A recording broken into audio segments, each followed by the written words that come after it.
Point number 5, 6, 7 देखते हैं। 5 में क्या है, आप यहाँ पे क्या है देख रहे हैं, 2 ऑब्जेक्ट। देखिए आप यहाँ पे देखिए 2 ऑब्जेक्ट, मैंने सब में 2 ऑब्जेक्ट यूज किया है। यहाँ पे she, the moon, the Venus, the Mahesh और मार्स, कमल। तो जब 2 ऑब्जेक्ट ऑलरेडी मेंशन हो जाएगा तो वहां पे क्या होगा, सेंटेंस कंपैरेटिव या पॉजिटिव या कंपैरेटिव बनेगा, उसमें सब्जेक्टिव नहीं बन सकता है। सब्जेक्टिव के लिए मैंने पहले भी कहा कम से कम 3 ऑब्जेक्ट की जरूरत पड़ता है कि 3 में सबसे बेस्ट।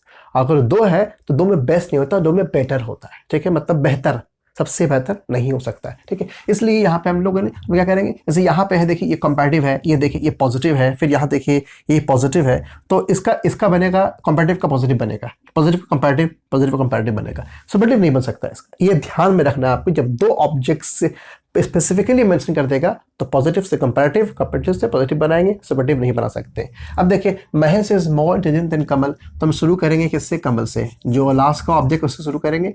कमल इज नॉट लगाएंगे। इसमें जरूरी है कि अगर क्वेश्चन जो दिया है अगर वो अफर्मेटिव में है तो उसका आंसर नेगेटिव में होगा, और अगर ऑलरेडी इसमें नॉट दिया रहता तो हम यहाँ से नॉट हटा करके इसे बनाते अफर्मेटिव बना देते, ठीक है। सो कमल इज नॉट लगा तो सो लगाना पड़ेगा, not so intelligent, Kamal is not so intelligent as Mahesh. तो यहाँ पे क्या हो गया, मीनिंग, तो यहाँ पे क्या हो गया देखिए, मीनिंग से में मीनिंग नहीं बदला। कमल इंटेलिजेंट कम है, नहीं है उतना इंटेलिजेंट जितना कि महेश है। मैंने यही बात कहा था पहले बात, महेश ज़्यादा इंटेलिजेंट है कमल से। तो इसमें क्या था, ये है अफर्मेटिव, तो ये बनेगा नेगेटिव। उस तरह यहाँ देखिए the earth is as big as the Venus, दोनों को ट्विन्स माना जाता है, ठीक है। तब इसमें भी सेम करेंगे, द वीनस हो गया। अब इसमें देखिए नॉट लगा हुआ नहीं, ये अफर्मेटिव है, मतलब तो हम क्या बनाएंगे आंसर में, नेगेटिव फॉर्मेशन करेंगे। द वीनस इज, एक ही है, इज नॉट हो गया bigger, not bigger than the अर्थ।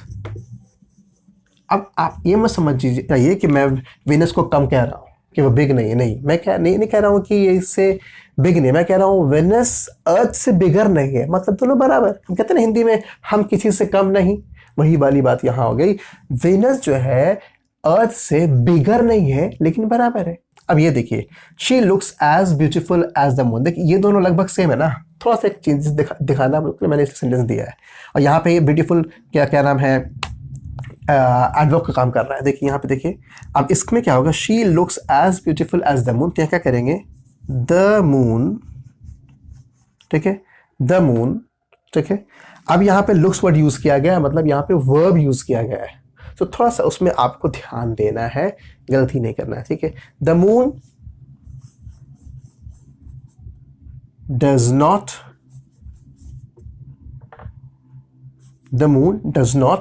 ठीक है, लुक, नॉट तो लगाना आपको है, जब एज होगा तो नॉट वर्ड यूज करना है, जब यहाँ पे नेगेटिव नहीं है तो आपको आंसर में नेगेटिव लगाना ही है। The moon does not look हो गया, लुक।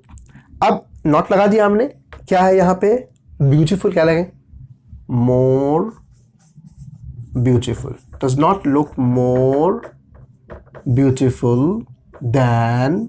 तो यहाँ पे सबसे इंपॉर्टेंट चीज बताना जा रहा हूं मैं, वो ये वाला, इसका जो सब्जेक्ट है यहाँ पे, इसका जो ऑब्जेक्ट लगेगा, the moon does not look more beautiful than, her लगा दीजिए आप, या तो हर लगा सकते हैं आप, या तो फिर आप अगर शी लगा रहे हैं, जो सब्जेक्ट यहाँ दिया है, तो शी के साथ जो यहाँ वर्ब है उसे लगाना, वो क्या है, डज,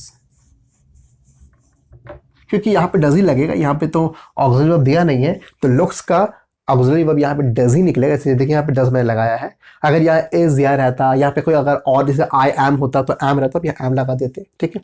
जो वर्ब यहाँ अप्लाई रहेगा आप वो वर्ब यहाँ लगाएंगे, प्रेजेंट होगा तो प्रेजेंट, पास्ट होगा तो पास्ट। यहाँ पे लुक्स था इसलिए डज लगाया, आंसर हो गया the moon does not look more beautiful then she does, ठीक है। इस बात का खास ख्याल रखना है कि अगर आप ऐसे, बेहतर है क्या कि आप जो यहाँ सब्जेक्ट दिया उसका ऑब्जेक्ट यहाँ लगा दें, बेहतर है। लेकिन अगर सेम लगाएंगे तो आपको यहाँ पे फिर वर्ब का अप्लाई करना पड़ेगा, उससे मिस्टेक हो सकता है, बेहतर आप यहाँ पे ऑब्जेक्ट अप्लाई करें।